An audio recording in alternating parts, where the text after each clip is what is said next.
Hi, Marbs here. Now today I want to talk about 10 essential games that you need for your Xbox. Now earlier we looked at the first 10 games I would buy if I were starting my Xbox collection today. This time around we're going to look at 10 essentials that I think that any Xbox One, Xbox Series owner should have in their collection. Now, I recommend these in physical, of course, but you can play many of these best games on Gamepass.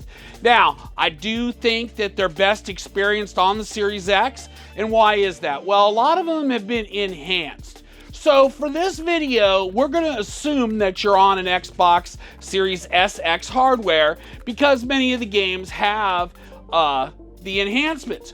But again, they are on home on the SX hardware as well, and in most cases you still could get an enhanced experience on the Series SX consoles for these games. Now, these enhancements normally have to do with the frame rate and resolution, but they can feature other things as well. So unless otherwise noted, all these games are available for purchase in digital, and many are available on Game Pass. So you could still experience them on Game Pass if that's what you want to do. So let's get started. Now, the first game we're going to look at is Quantum Break. Now, Quantum Break was created for Microsoft by Remedy. Yes, that Remedy of Max Payne and Alan Wake fame, among other games that they've done over the years. Now, this game is very elusive in the Steelbook version, but the standard edition is plentiful at very good prices. The game is an experience that I think has been overlooked by many in the Remedy portfolio. This game is a third-person shooter based on a time experiment gone wrong, and it's very interesting game-wise, with graphics that hold up today thanks to a number of enhancements that have been made to the game over the years. It generally has had good review scores, and Marbs likes it, so that alone should be good enough for you to want to give it a try, I guess. So if you like these sorts of games, definitely one I would recommend. Now the next one we're going to talk about here is Ori and the Will of the Wisps. Now this started out as an Xbox One exclusive, but is now available on several other platforms such as Switch, as well as Xbox. Still, this game is one that I think holds up very well, and I would describe it as an emotional puzzle-solving story experience. It has strong graphic presentation and a well-written story. This is the Steelbook edition of the game that can be a little elusive to find these days, but the standard edition of the game is accessible from a variety of sources. Now look, I've always found this game to be a great experience from start to finish, and I highly recommend it. This is a game for sure that deserves to be in your Xbox collection. Now the next one we're going to talk about, believe it or not, was an Xbox launch title. Now this is Ryse, Son of Rome, and believe it or not, yes, it was an Xbox One launch title.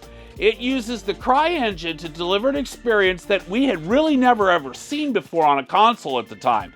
And I can remember watching the initial trailers and thinking how fresh this concept was and how different it was from things that I was playing on the Xbox 360 at the time.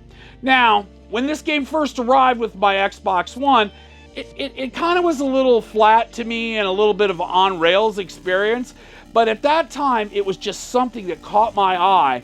But it does hold up after all this time, you bet. And if you can get your hands on the Legendary Edition of the game, it includes the 4 add-on packs and 3 additional solo maps, plus the bonus skins and tons of bug fixes.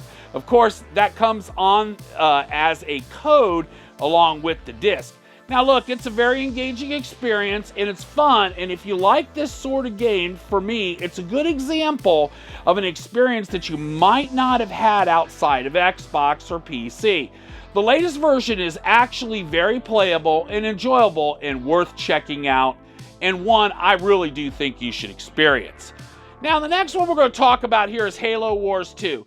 When this was announced, I was pretty excited, but then I realized it was not the Halo experience that I was used to, but instead this is a real-time strategy game in the Halo Wars universe. Now, This was being developed for Microsoft Studios in conjunction with 343, but Creative Assembly was handling the heavy lifting for this programming.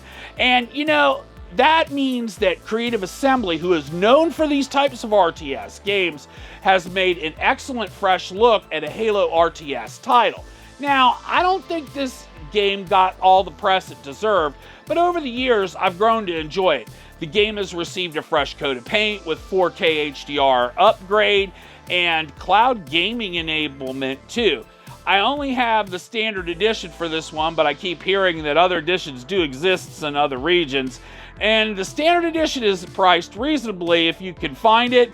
And if you don't see it on that shelf, well, Halo fans, and obviously you want to check it out, it is on Game Pass, I believe.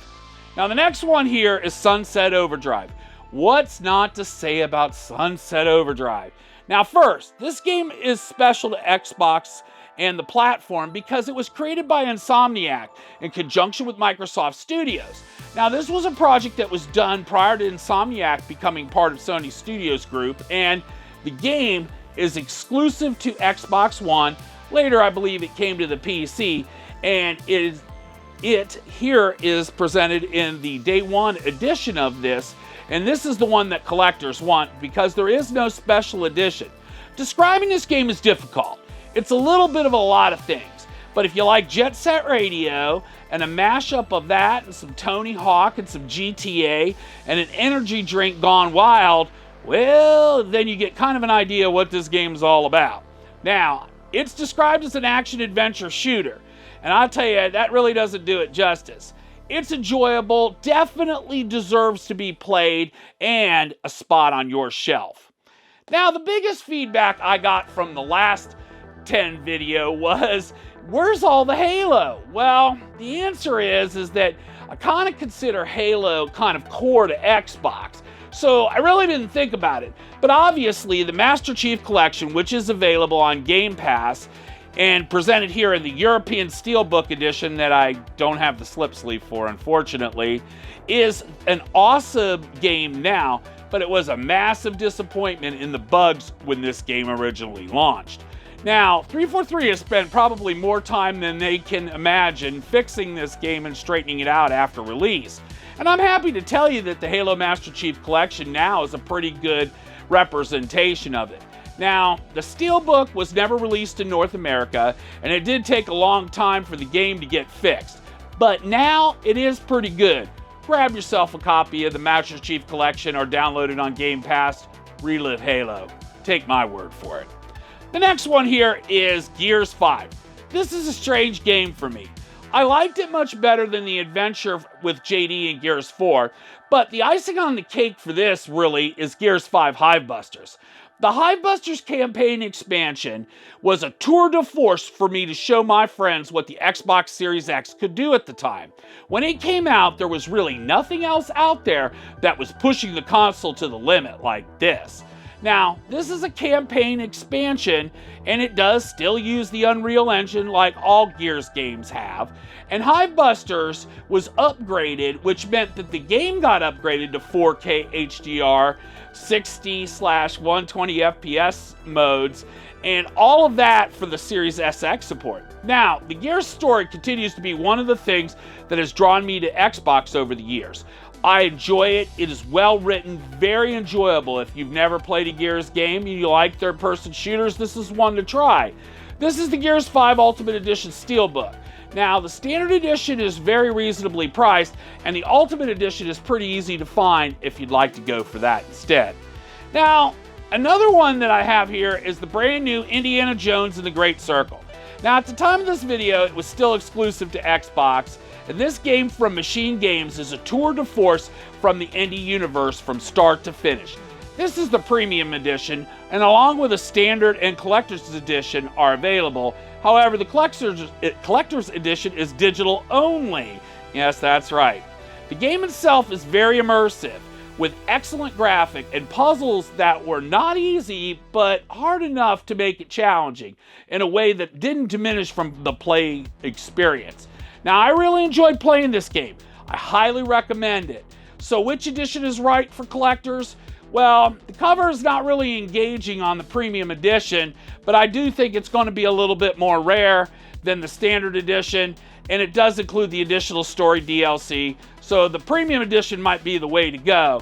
But, you know, with the release of the game on PS5, you know, the standard edition still might be the better value if you plan to purchase it for PS5 also. This is Forza Horizon 4. To me, this was the best of the Forza Horizon games so far. And the evidence is in the hundreds and hundreds of hours of gameplay that I have in this game.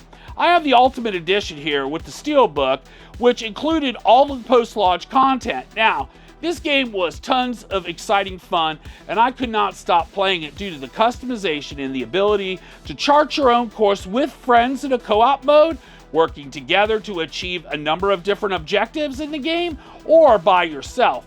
When playing it, you can just drive around and destroy billboards if that's what you want to do. And if you want to race in a group or one-on-one, you can of course do that too.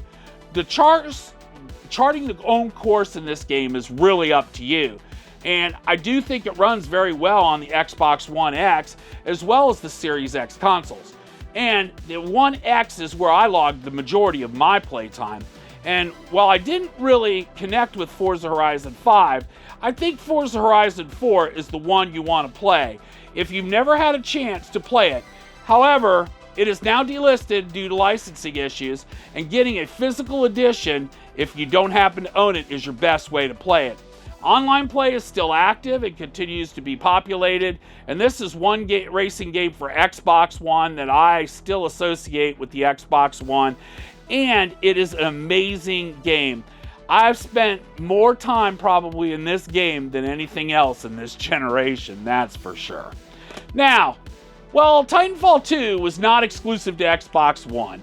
In the previous installment, you know, we tried to focus on games that were exclusive to Xbox 360 and Xbox One. But looking back now, I'm glad that the original Titanfall got made for Xbox One. Now here's the thing, a lot of people outside of Xbox One ecosystem did not even know about Titanfall or what it was. So when Titanfall 2 finally arrived, which was better in every way than the first one, it was only for the Xbox, the PC, and then for the first time, PlayStation. Now look, PlayStation 4 fans didn't really latch onto this game, which I think has really diminished the success of this game somewhat. Now this is the harder to find physical deluxe edition. While there is a Steelbook edition for Titanfall, it's much harder to find, and the deluxe edition, you can get at really great prices, which is the rarer one over the standard edition. Now, look, it's a rather balanced game, a real joy to play, and it has graphics and online play that are top-notch. Servers are still populated. I still find myself going back and playing a round or two every now and then, and while the lack of popularity outside the Xbox and PC ecosystem have hurt chances for a third installment, I'll tell you, I still hope that someday we will get Titanfall 3. Now, there you have it. 10 essential games that I think belong in your Xbox One, Xbox Series collection. I've tried to focus on experiences that you may have missed if you were not playing on Xbox. So, what are the games you think are missing from this list?